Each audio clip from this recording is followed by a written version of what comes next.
Tonight, a Phoenix City Councilwoman joins Fox 10 on a ride through the zone. It's the growing homeless encampment in downtown Phoenix. For Yassamin Ansari, homelessness has been a key issue for her to address since taking office in District 7 last year. And she's been sharing her visions and solutions with Fox 10 investigator Justin Lum. Here is episode 3 of our series, City of 1,000.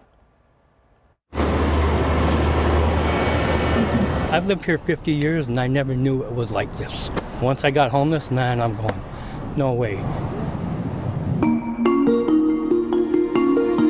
Councilwoman Yassamin Ansari is no stranger to the zone. She visits Phoenix's largest homeless encampment monthly. The population of unsheltered people is close to 1,100. Together, we take a drive through the streets crowded with tents. Do you see those differences right away? What stands out to you as you drive through here? Definitely. I mean, it's noticeable from last summer how many more people are just camped along these streets. Not all of these streets were full before. I'm always an optimist. I try to be as optimistic as I can, and I'm seeing the amount of work that's being done at the City of Phoenix, and like I said, unprecedented amount of funds. The greater Phoenix area has quickly become a migration destination. U.S. Census data shows more than 58,000 people moved into Maricopa County from July 2020 to 2021, the largest increase for a county in the entire nation. Phoenix is the 5th largest, fastest growing city in the country, which is awesome in many ways, but at the same time, that also means that it's become very expensive to live here, and we simply do not even have enough housing stock for the demand that exists. Demand is high as the Phoenix metro area's home value growth surpassed $100,000 from December 20 to 2021. Rent is up more than $4,600 a year. Both, housing and homelessness, I would put that into one, that as a package I see as the top challenge, but I will also say that this is not at all just a Phoenix problem or a state problem. Like, this is a national challenge right now. A war on the poor. Stacy Champion is a community advocate. She says she's never seen the zone's population at this size. I also have never seen this many senior folks, this many disabled folks, this many women out here. As scorching heat returns to the valley, Champion passes out cooling supplies to those without shelter. In 2021, Maricopa County saw 338 heat deaths, up 4% from 2020, but nearly 70% higher than 2019. Recently, the city had 10 new bathrooms and water access installed on the Human Services campus. Do you think the current amount of water access and the amount of bathrooms here is sufficient for 1,000 plus people just on this block area? It's a start.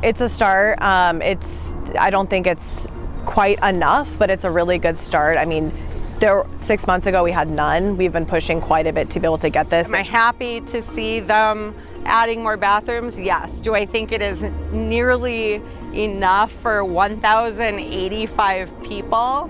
No. Champion says it's taken too long just to get adequate sanitation and water resources for people on the streets. I think that this is a public health crisis of epic proportions, and that the city and the county and the state need to be more creative. Ansari says the city is actively recruiting volunteers to hand out water, cooling station maps, and heat relief items as summer approaches. The homelessness issue here is multi-layered, leaders say, whether stemming from drug addiction, mental illness, or high living costs. We want to lead with services all the time, and so we are, the city's invested quite a bit in our Phoenix Cares program and in working with partners like CBI and other outreach teams who go out and talk to folks, meet them where they're at, and focus on services. The economic impacts of keeping people out here are massive in comparison to what it costs to shelter folks. Ansari tells me there is a variety of solutions on the table for the city, including smaller, specialized shelters, more sprung structures, and tiny home communities. The councilwoman is staying optimistic. A year from now, 2 years from now, I'm hoping that with a lot more availability of shelter and transitional housing that it won't be this bad.